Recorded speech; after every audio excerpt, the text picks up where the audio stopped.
नमस्कार, आप देख रहे हैं स्वतंत्र सागर न्यूज। आपका स्वागत है। मुंबई के आजाद मैदान में आशा वर्करों ने वेतन वृद्धि और अन्य लंबित मांगों को लेकर अपना आंदोलन शुरू कर दिया है। बुधवार को हुई कैबिनेट बैठक में आशा सेवकों की मांगों पर चर्चा हुई। यह भी कहा गया कि राज्य सरकार उनकी मांगों को लेकर सकारात्मक है। हालांकि आशा सेविका संगठनों ने यह रुख अपना लिया है कि जब तक सरकार का फैसला नहीं आ जाता है तब तक वे आज़ाद मैदान में अपना धरना कायम रखेंगे, आज़ाद मैदान नहीं छोड़ेंगी और उन्होंने कहा है कि वे आंदोलन पर कायम है। आशा कार्यकर्ताओं संगठनों ने यह रुख अपनाते हुए सरकार को बड़ी चुनौती दी है। मजदूरी और सहित मांगों को निर्णय नहीं लेती तब तक वे आज़ाद मैदान नहीं छोड़ेंगी। अब देखना यह है कि सरकार इनकी मांगों को कब तक पूरा करती है। उसी में हम देख भी रहे हैं मराठा आरक्षण का भी मामला अभी गर्म है। आगे देखिए हमारे संवाददाता अब्दुल की आझाद मैदान से ये रिपोर्ट। आनंदी अवघडे इथे आम्ही आलोय आशा आणि गट प्रवर्तकांच्या किती दिवस झाले 9 तारखेपासून बसलो। कोणी आला का अधिकारी? ना अधिकारी कुणी आलेले नाही कारण एकतर वर छत नाही, कडक ऊन आहे, खाली हंतरायला काय नाही, अशा अवस्थेत सगळ्या महिला बसलेल्या आहेत। तर कसं वाटणार आहे? जखमा सगळ्या जखमा आहेत। एकतर खाण्यापिण्याची व्यवस्था नाही, गॅरंटी नाही। तुम्ही लोक कुणी काय आणून देता चळवळीचे? कुणी अधिकारी आलेले नाही। बोललं नाही म्हणजे आपलीच लोक जाऊन शिष्टमंडळ भेटलेले आहेत। मुख्यमंत्र्यांनी GR काढतो म्हणून सांगितलेले। काल कॅबिनेट झालेले आहे, त्या कॅबिनेटमध्ये निर्णय म्हणजे चर्चा फक्त झालेली आहे, निर्णय नाही झालेला आणि सरकारनं पुढच्या येणाऱ्या कॅबिनेटमध्ये आम्ही निर्णय करू असे एक आश्वासन दिलेलं आहे। पण त्या आश्वासनावर आमचा विश्वास नाही। सरकार 100% करेल याची गॅरंटी नसल्यामुळे आम्ही हे आंदोलन पुढे चालू ठेवलेलं आहे। जोपर्यंत GR निघत नाही तोपर्यंत आम्ही हे आंदोलन चालू ठेवणार आहे। कधी काढेल GR, कधी निघेल म्हणजे या बुधवारी निघेल, पुढच्या बुधवारी निघेल हे नक्की नाही। फक्त त्यांनी कॅबिनेटमध्ये चर्चा केलेली आहे आणि तसा एक सूचना किती बजेट होतं एकूण याची एक सूचना त्यांनी मुख्य सचिवांना दिलेली आहे। मुख्य सचिव ज्यावेळेला त्यांचा प्रस्ताव सादर करतील तो त्यानंतर तो विषय कॅबिनेटमध्ये येणार आहे। असं वाटतं का सरकार ऐकणार?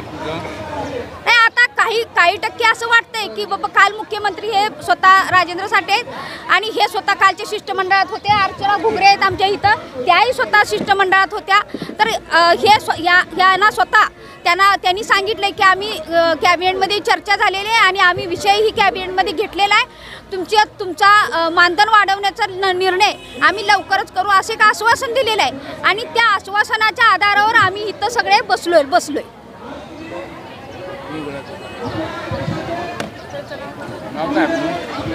मी राजेंद्र साठे,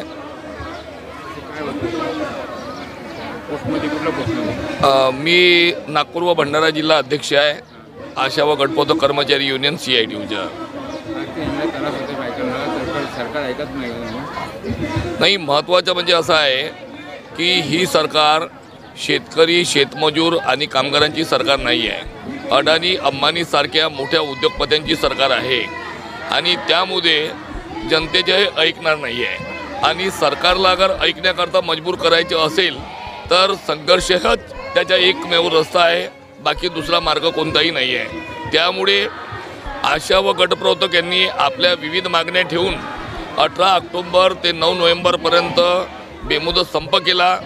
9 नोव्हेंबर रोजी राज्याचे आरोग्यमंत्री तानाजी सावंत यांनी आशा वर्कर यांना 7,000, गटप्रवर्तक यांना 10,000 रुपये मानधन वाढ देण्याचे घोषित केलं। त्याचबरोबर 2,000 रुपये बोनस देण्याचे त्यांनी मान्य केलं। आम्हाला आमची जी मागणी आहे, आशा व गटप्रवर्तक या आरोग्य क्षेत्राच्या महत्त्वाच्या दुवा आहेत, तर त्यांना सरकारी कर्मचाऱ्याचा दर्जा देऊन त्यांना किमान वेतन द्यावं। परंतु आम्ही त्या गोष्टीला बाजूला ठेवून सरकारच्या आरोग्यमंत्र्याचा आम्ही मान ठेवला आणि संपातून माघार घेतली। त्यानंतर आम्ही 27 डिसेंबरपर्यंत सरकारची वाट पाहिली। कित्येक मंत्रिमंडळाच्या बैठका झाल्या, त्यानंतर सुद्धा सरकारने या गोष्टीकडे दुर्लक्ष केलं। त्यामुळे 28 डिसेंबर रोजी सरकारला आम्ही नोटीस दिला आणि नोटीस दिल्यानंतर त्यांना सांगितलं की 11 जानेवारीपर्यंत तुम्ही निर्णय घ्या, नाहीतर आम्ही 12 जानेवारीपासून संपामध्ये उतरणार। परत आम्हाला मजबुरीवश सरकारने विश्वासघात केल्यामुळे 12 जानेवारीपासून संपात उतरावं लागलं. संपूर्ण राज्याची आरोग्य सेवा ही विस्कळीत झालेली आहे. त्याची सरकारला चिंता नाही आहे आणि सरकार त्याकडे लक्ष द्यायला तयार नव्हतं. त्यामुळे 9 फेब्रुवारी रोजी आमचे महाराष्ट्राचे जे मुख्यमंत्री आहेत एकनाथरावजी शिंदे यांचा वाढदिवस होता. तर आम्हाला वाटलं कमीत कमी वाढदिवसाच्या दिवशी त्यांना एक शुभेच्छा देण्याकरता त्यांच्या निवासस्थानी जावं आणि त्यामुळे 25 ते 30 हजार आशा वर्कर या ठाणेला त्यांच्या निवासस्थानासमोर गेले. आमचं शिष्टमंडळ त्यांच्या शुभेच्छा देण्याकरता गेल्या. पण शिष्टमंडळ गेल्यानंतर असं वाटलं की वाढदिवसाच्या दिवशी या माझ्या आशा भगिनी म्हणतात, माझ्या महिला भगिनी म्हणतात, तर महिला भगिनींना काहीतरी भेट देतील. परंतु त्यांनी महिला भगिनींना कोणतीही भेट दिली नाही. त्यांनी निराशा दिली की तुम्हाला आणखी 10 दिवस थांबावं लागेल. मला सांगा, लोकसभेच्या निवडणुकीची केव्हाही घोषणा होऊ शकतं. त्यामुळे आम्ही सरकारवर विश्वास कसा ठेवायचा की आचारसंहिता लागण्याच्या आधी GR निघावा हीच आमची मागणी आहे. 2 दिवस तिथे बसलो. त्यांनी पाणी बंद केलं, त्यांनी शौचालयाची सोय नव्हती, पाणी पण बंद केलं, शौचालयाची सोय नव्हती. त्यानंतर आरोग्य म्हणजे कोणाची प्रकृती खराब झाली तर कोणती व्यवस्था नव्हती. काही चहा पाणी या नाश्ता जेवण वगैरे करायचे आहे तर आजूबाजूला जे टपऱ्या होत्या, काही हॉटेल्स होते, त्यांना बंद करायला लावलं. जो साऊंड सिस्टमच्या दुकानातून होता त्याची इलेक्ट्रिक लाईन बंद करायला लावली. अशा परिस्थितीमध्ये 2 दिवस सकाळ संध्याकाळ आशा वर्करने काढली. त्यामध्ये 50 ते 60 आशा वर्करांनी गटपोतची प्रकृती खराब झाली, त्यांना हॉस्पिटलला न्यावं लागलं. त्यानंतर मग पोलीस विभागाने सांगितलं की इथं आंदोलन करून काही होणार नाही, तुम्ही आझाद मैदानात करा. त्यामुळे 11 तारखेपासून आशा व गटप्रवर्तक या आझाद मैदानामध्ये आहेत.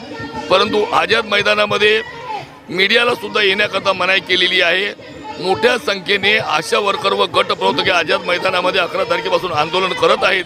परंतु कोणी मंत्री किंवा मंत्र्याचा अधिकारी इथे आलेला नाही आहे. हे मोठं दुर्भाग्य आहे. त्यामुळे कृती समितीतर्फे वारंवार प्रयत्न करण्यात आले.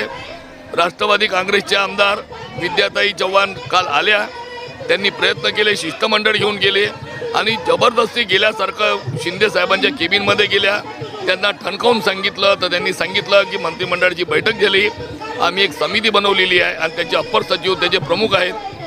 त्या समितीचा जेव्हा निर्णय होईल त्यानंतर आम्ही निर्णय घेऊ. परंतु समिती केव्हा निर्णय देईल याबद्दल ते काही बोलले नाही. त्यामुळे विश्वासघात होणार हे नक्की आहे. त्यानंतर देवेंद्र फडणवीसकडे घेऊन गेल्या, त्यांनी पण तेच उत्तर दिलेलं आहे आणि अशी भूमिका जी सरकारची आहे